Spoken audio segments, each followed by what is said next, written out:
Welcome to the Sixers Talk podcast. Are you wearing black for the occasion? Yes, I'm sad. I'm trying to hide it. You got your funeral clothes on. I don't feel good about what's happening. Okay, no one everybody does. out there, it's not a good feeling. We're brought to you by Wilmington University. That is a good feeling. Amy Fadul, Noah Levick, Danny Pomel's here. The Cobra's in the house, though. A Cobra, Spencer McKercher, pulling the strings behind the scenes. And Noah, you warned us, man. 39.7 minutes a game does not necessarily equate to longevity a lot of times, but maybe it's not the minutes played that led to Maxey's injury. Well, you think that diving on the floor really is what tweaked his hamstring? I don't know. I mean, you obviously. Well, I'll give the news. Yes, Maxey is out several weeks. Shams Charania reported after Nick Nurse said after the game that he was taken out for precautionary reasons. And well, they obviously didn't know the extent of it at the time. We watched the third quarter back. And I know you did the same.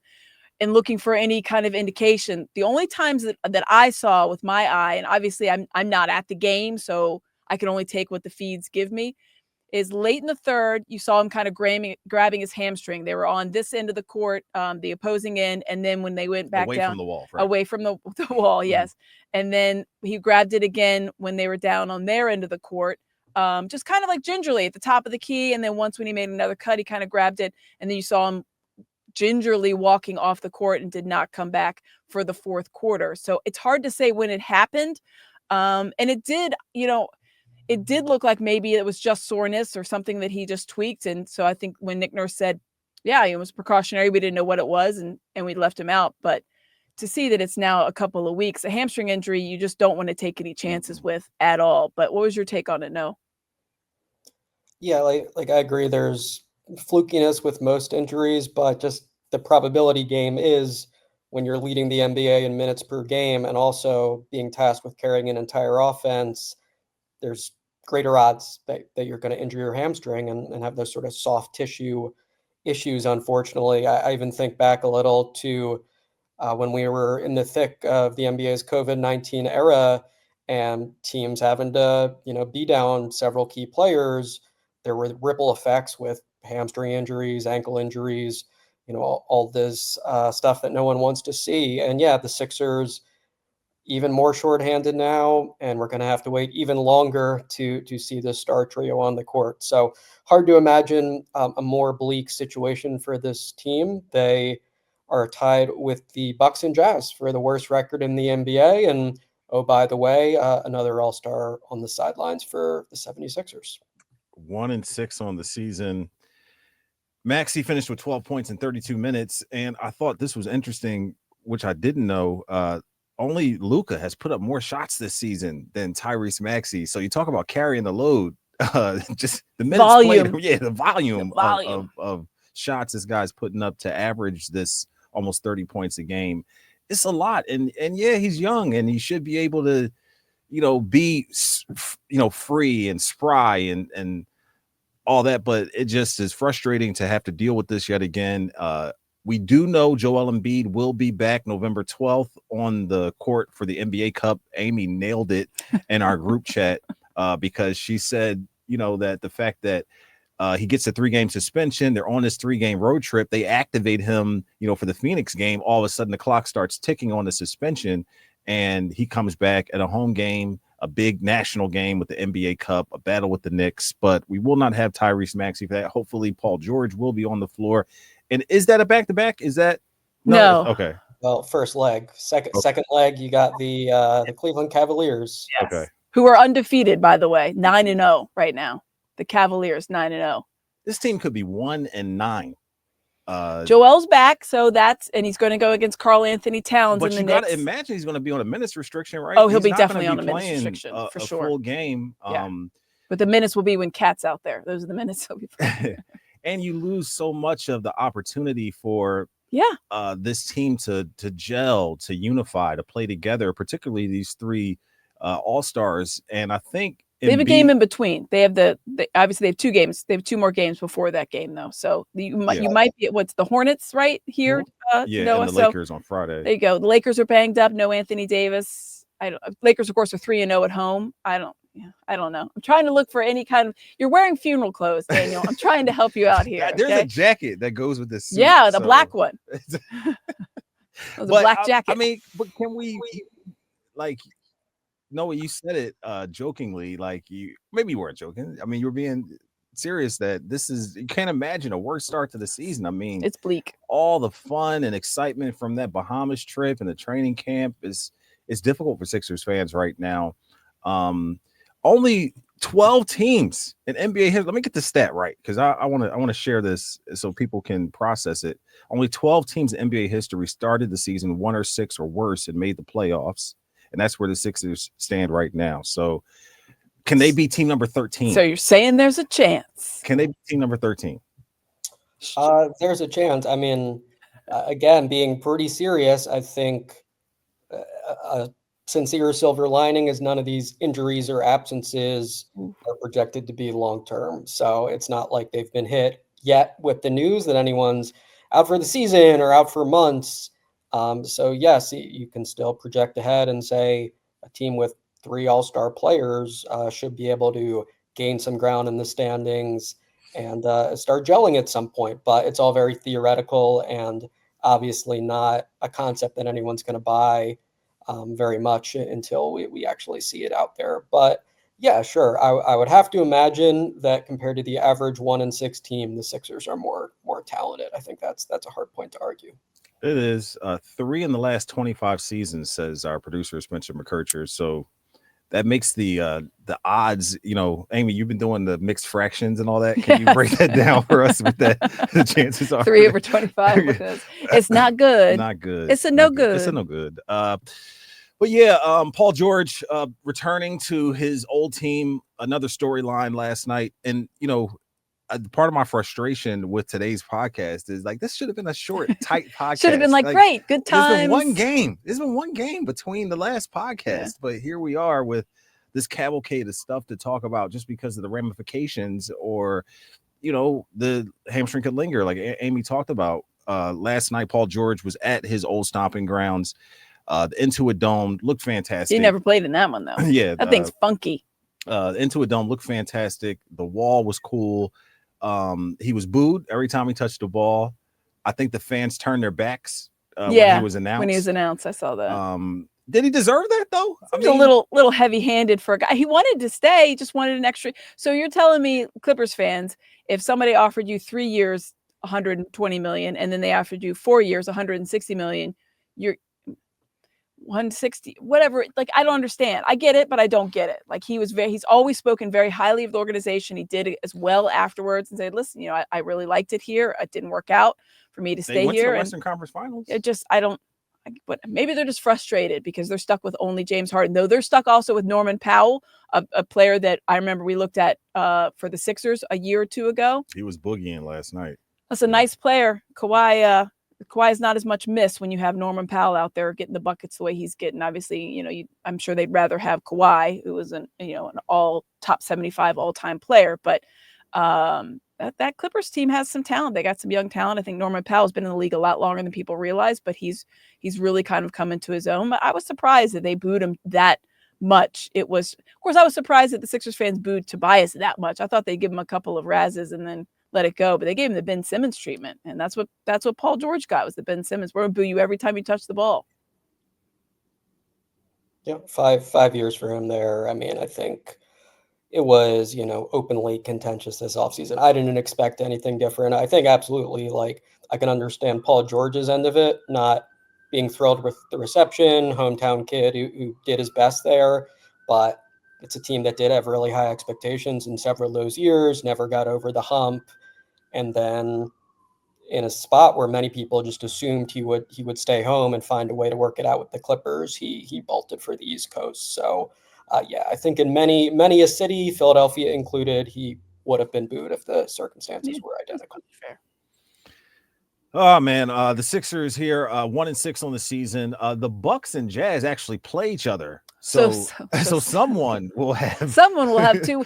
Isn't it ironic that the Bucks' one win is the Sixers? That's it. Yeah. And there's a good chance that Doc gets fired, because I know Giannis has been a little bit banged up, but I don't know what the overall excuse for them having that start is. That's very confusing to me. If you had told me, 3 weeks ago that both of the Bucks and the Sixers would be 1-6 on the season, I thought, well, obviously people are catastrophically injured. Like, there's no one playing in those games, and that's not been the case. Yeah, no Chris Middleton, but yeah, they do still have 2 All-Stars who have been available for most of their games. I saw they're going to make a starting lineup change tonight, throw Andre Jackson Jr. in there. So yeah, I think they certainly have hit the point of feeling some desperation and understanding that it needs to turn around fast for the core of that team to stay together through this year and for them to be a playoff team and to join perhaps the Sixers as one of those, historical examples of a 1-6 team who managed to make it to the postseason. But yeah, it is pretty telling context that the Sixers are one of the 3 worst teams in the NBA right now. And like all the underlying numbers bear it out. They're, I think, 28th in net rating, 26th in offensive rating. It's a bottom 10 defense. There's just nothing that's been very good about the product. And Paul George did shoot the ball well. He was 7 for 9 in his return to LA, but I think the Sixers offense was hard to watch last night. Just so little cohesion, so many bad, sloppy turnovers. And once the Clippers took control of that game, you could feel the Sixers offense was not one that could quickly rattle off a run and get humming. It was over as soon as LA took control in that third quarter. And yeah, you look at the schedule, it is indeed, I think, difficult to find games that feel like the Sixers should be favored in these days. Yeah, they finished that third quarter, 16-2 run, the Clippers did. Yeah. 16-2. The Sixers only scored 17 points in the third. Like that, it's just 16-2 run. The previous game against Phoenix, they didn't score in the last 3:30, Amy. So all of a sudden, we got some connecting issues here with them finishing games down the stretch, how they perform. Well, they're not. You said they were connected, and that's, and I go back to something Nick Nurse said. He said this team is not connected, and I think we talked about it. To me, that's a totally different word than disconnected. Mm-hmm. Disconnected means at one point you were together, and now we've disconnected. They're not connected, meaning like they're running just parallel. Mm-hmm. They're not coming together in any way, shape, or form. And obviously, that has a lot to do with the injuries, but it's also the coaching staff's job to get everybody who is at least out there connected in any way that they can. I know these next couple of games, it's going to be weird because this is not the lineup you're going to see once Joel comes back, but it is a lineup you're going to see because Joel's not going to play in back-to-backs. He's not going to play the next, 65, 70 games. So you need to figure out how you can connect whatever pieces you've got when they're out there. If it's Gershon Yabus, Jared McCain, whoever it is, I think I've enjoyed Kyle Lowry off the bench. Those days are now, those are numbered because he'll have to go in place of Maxey, but it'll be interesting to see what the lineups look like when he has to deal with these, these next couple of weeks on all the games in them with, no Tyrese Maxey and at times no Joel Embiid because of the load management or whatever you want to call it. That's what makes those close games so much more painful where you could have eked out another win. Could have won that Suns Phoenix game. Right, exactly. Could have won the Raptors game. Now Maxey's hurt. And after we take a time out here, I want to go through the schedule a little bit to see where we feel like a win is coming because it could get a bit darker here for the 76ers for sure. We, of course, are brought to you by Wilmington University. Do you have college credits but no degree? Complete your degree at Wilmington University, where your dream is our mission. Learn more at wilmu.edu. Celebrity cook Steve Moderano brings his Italian-American cooking back home to Philly. Enjoy Moderano's Prime at Rivers Casino and Steve's famous meatballs with Sunday gravy, prime steaks, and more. Make reservations for Moderano's Prime on Open Table. All right, back here on the Sixers Talk podcast. We know the Lakers are mañana for the 76ers, depending on when you're listening to this. They play them Friday, another late night. Get your coffee, 10 o'clock tip-off for that. Hornets Sunday at 7. Win or loss? They just got a big buzzer beat. I'm going to assume the Lakers is a loss, but you can tell me if you feel like the Lakers is a win. You feel like they're going to win the Lakers game? Rui Hachimura's is out. Anthony Davis didn't play the last game. Okay. There you go. Have some optimism. There you go. Still LeBron James, last I checked. So the greatest player. But win or loss? Lakers, win or loss? Lakers are undefeated at home. I'm not sure exactly. I mean, it feels like a split to me. I do think they get one of these two. I might actually lean a little toward the Lakers game. Just again, like the desperation level should be as high as ever. I think that there are some signs that they can play adequate defense, right? Like I think Caleb Martin was actually really good against James Harden. Andre Drummond was improved, relative to his last couple of games. But we're not saying any of this stuff is great, but I think the ingredients are there for them to beat the Lakers, who I believe are a 3-4 ball club, albeit, winning games at home. And then, with Charlotte, I could certainly imagine transition defense and speed being problematic in that matchup. So, hard to have great confidence in anything, but I'll call it a split. I'll say the Sixers get their second win by the beginning of next week. And by the point that Joel Embiid is making his expected season debut. But, if they lose both of them, I don't think anyone would be too surprised. The real silver lining, though, Daniel, is when they beat the Lakers is the post-game press conference. What about it? JJ Redick. I just want to hear him get angry. He got angry the other day. He yelled at D'Lo. Someone was asking him about how, he walked off. And it wasn't even a mic drop situation. He just was like, I just did, and like left. I mean, just be a bigger baby. I love it. It's so great. It just reminds me of him when wearing that stupid Duke uniform and how people hated him so much. So it's great. It's great to watch. So, like, I know the Sixers are not trending correctly right now, but there is you can take enjoyment in the dumpster fire that is JJ Redick as the Lakers coach. And that's how I feel about it. I thought the Hornets game would be a game they could win. See, you're just not even touching that, are you? Well, I mean, I'm not going to. You're doing it because Spencer's here. Drag him now that you're doing it because Spencer's here and he's a big Duke fan. He's a big. I don't care. I don't like Duke, so he doesn't. He doesn't. Yeah, the Hornets. Well, listen, I saw LaMelo Ball had a pass the other day that I've never seen a human orchestrate. And they got a big buzzer beater win. I don't know how he does some of the stuff that he does for the Hornets. But they just don't have enough offense for me to. The Sixers should be able to take care of that team, even with kind of the depleted offense. I think Kelly Oubre steps up in a big way offensively. So let me ask you this, and I'll put it out to both of you guys. What is your starting lineup right now? Like, what are we looking at as far as So let's say against the Hornets, for example. No, Daniel, you start. No, go ahead, Noah. Yeah, I'd probably put Kyle Lowry in there. I think you need someone who is able to create some offensive organization. Like, I just think there are too many aimless possessions, and Kyle Lowry's going to try his darndest to ensure that like the Sixers actually set up some plays and target, the right mismatches and all that sort of stuff. Obviously, it's not ideal for him to be playing many minutes. Nick Nurse said about a week ago he wants it to be in the 15 to 20 range. But I think you need a conventional lead sort of guard in that starting lineup. And I would go to Kyle Lowry. But I will say last night was one where it felt pretty obvious to me that like Lowry and Eric Gordon's total minutes being 37 and Yabusele's being 10 was strange. Like I understand veteran guards, you need shot making, etc. But like Yabusele was just coming off the game of his career, and I think it was odd for him to only play center minutes. Caleb Martin played well. KJ Martin had a bright little stint in the first half. So sure, the Sixers got some good play at the 3-4 spot, but just find a way to get a guy who's coming off this incredible game some minutes, especially on a night where Lowry and Eric Gordon were below their best. So, I would say put Lowry in that starting lineup as a temporary replacement, but certainly also Yabusele is someone who's shown he's deserving of a pretty significant role here, regardless of who's available for the Sixers. So are you starting Lowry and Oubre in the backcourt, or Gordon coming off the bench, and then Caleb and Paul George at the 3 and 4?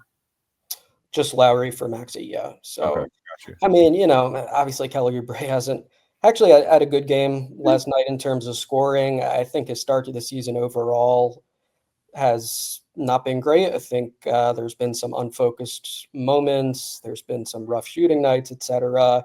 But I think as things stand, keep him in that backcourt next to Kyle Lowry. I think the length defensively is obviously a plus when you're starting a 6-foot guard at your other guard spot. So that's how I would play it. But the Sixers are of course, in a spot where you might want to just throw some things at the wall and see if anything sticks and be more unconventional. So if Nick Nurse comes up with something super outside of the box that none of us could imagine, I wouldn't be surprised by that either. I was taking a closer look at Caleb Martin's jump shot last night. He got fouled on that 3, and he had a couple of other attempts, and he has like a little hitch. Yeah, it's that kind not of the best. Well, I have watched him in the playoffs the past couple of years, and I didn't see that, but maybe I just overlooked it or what have you. But it's gotten worse. Yeah, okay. He's always had like a little bit of like a hesitation. I don't know how to describe it, but yeah, I don't. Yeah, like kind of a multi-part jump shot. A few players have a true one motion shot or anything, but yeah, it's a little more segmented, a little more awkward. It looked like he was like feeling his hand or his wrist. So who knows if he's 100% physically or if that's a factor. But even at the foul line, it's very noticeable to me that he has this like long pause that I don't recall being quite that long in the past. So that's not encouraging. His shooting percentages are below their norm. And the Sixers need their role players to hit open jumpers these days. So, it's definitely something to keep tabs on. And that did not look too great, especially last night, I thought. But as I said, I thought he played strong defense on James Harden. Like Harden started 2 for 11, and I think Martin deserved a lot of the credit for that. Fought through screens, didn't give Harden those sort of ticky-tacky fouls that we know he likes to get, and was just very solid and fundamentally sound on defense. But yeah, obviously the Sixers envisioned him being a real two-way player for them, and part of that involves being a decent jump shooter. So we shall see if Martin is able to improve on that front. You know who I need more of is Jared McCain. In that Hornets game, I would love to see him a little bit more. I mean, at this point, like, Noah mentioned, we don't know what Nick Nurse is going to do, but I feel like there's the time that he's gotten in there, and I know it's been garbage time. He doesn't see it as that. I thought that was a really good answer. Was that like 2 weeks ago? No, we were at practice, but I just think like, and I know he's going to make mistakes on the defensive end and on the offensive end. He's going to take some ill-advised shots, but I just think the energy he provides and the way that he runs around and the creation of certain plays that they can offer the team. I think that I'd like to see him get a little bit more actual playing time rather than, in games where they're out of it in the fourth quarter and it's not making a difference. I think that he's a guy that I'd like to see with these couple of weeks with Tyrese Maxey out. I think significantly more would be warranted. I mean, he's been good. He's provided them a spark. I think he's shown he has some craftiness and ability to score inside the arc. And to me, he looks like he's got a lot more juice than Reggie Jackson, certainly. Yes. Fearless too. Fearless. He's not afraid to make a mistake, not afraid to get on the floor, put his body on the line. I'd like to see him. Sixers need all those traits. They need guards to chew up all those minutes that Maxey had been playing. I would think that Jared McCain is a strong candidate to really log some more minutes in the next couple of weeks.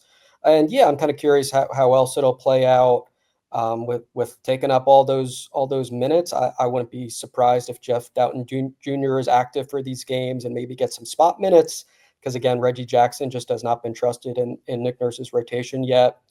And the Sixers will need those vets, Lowry and Gordon, to be solid and honestly to be a lot better than both of them were last night. Both of them had some bad uncharacteristic turnovers. And we all see that the margin for error is so small these days. Those guys need to kind of live up to the reputation as veterans that you can trust and that can eat up some of the guard minute load when Tyrese Maxey's out. Did you mark it down, Daniel? 23 minutes is when I said something positive about a Duke player. Oh, you know what? I am more concerned about Villanova losing to Columbia. That's rolling around in my head. That was dicey. I don't think they were like a giant favorite, but they were a favorite nonetheless. And they got smoked. At home. They were at home. That's the thing. Well, you say an excuse, but I do think Columbia is better, and I think they might have a chance to win the Ivy. But the thing now with college basketball, not to go on, there's so much more parity in it. It's not. I mean, it is surprising, but you're going to see like a team like this kid, Bucknell and Geronimo The kid. Oh yes, he's a Geronimo transfer. Rubio de De La la Rosa. Rosa. Yeah, he was I a don't know. transfer, Italy? right? I have no idea. He came from Carabas. I have no idea. Okay. I think he was a transfer, He but was transferred from Italy U. That's all what that it's being called. said, Jay Wright's in the stands. You're losing to Columbia at home.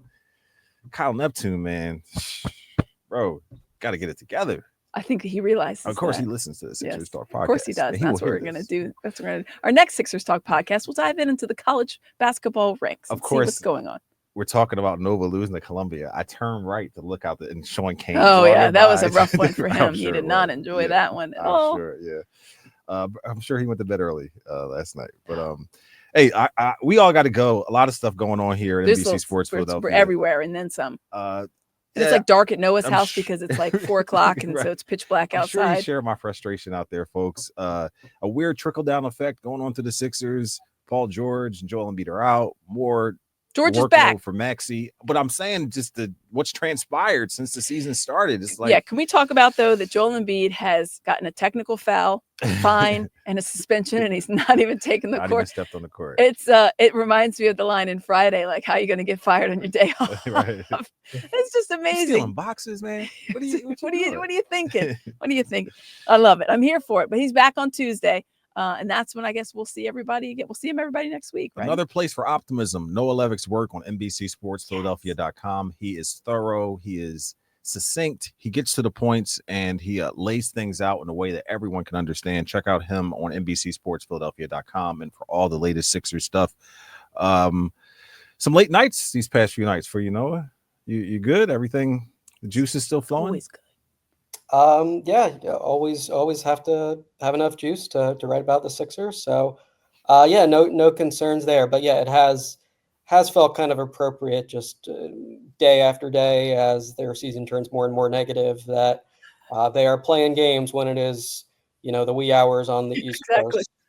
It's just it's a strange time and a lot of darkness in the world of the Sixers. And yeah, like on one hand, you want to sort of frame it as things are probably going to get better from here, but there's really nothing to go but up. There's nowhere to go. So, yes, I think the bottom line of like Joel Embiid is expected to play on Tuesday is a pretty big deal, and all evidence suggests that they're a million times better when he's on the court. Since the start of last season, they've played 50 games without him. They've won 17. I mean, it's 17. Think about that. 17 and 33 without Joel Embiid. That's the Nick Nurse era without Joel Embiid. There's just like hardly any success. And every third game. So pretty brutal stuff. But yeah, one more game for them to try to salvage on this West Coast trip, and we'll be up late on the East Coast, watching it and seeing if they can win that one. So I think Monday seems like a good day to pod. Monday and Thursday. Sure. Tuesday and Wednesday, it's Knicks and Cavs. 1,000 Knicks fans will be here. Joel Embiid will be on the court. It will be a scene for sure. That will be a fun game. But we'll come to you Monday and Thursday of next week. So we appreciate everyone listening and watching to the Sixers Talk podcast, brought to you by Wilmington University. For Lady Waving, Amy Fadul, for Noah Levick, and Spencer McKercher filling in for Ben Berry, the Cobra. We will see you next time. Take care.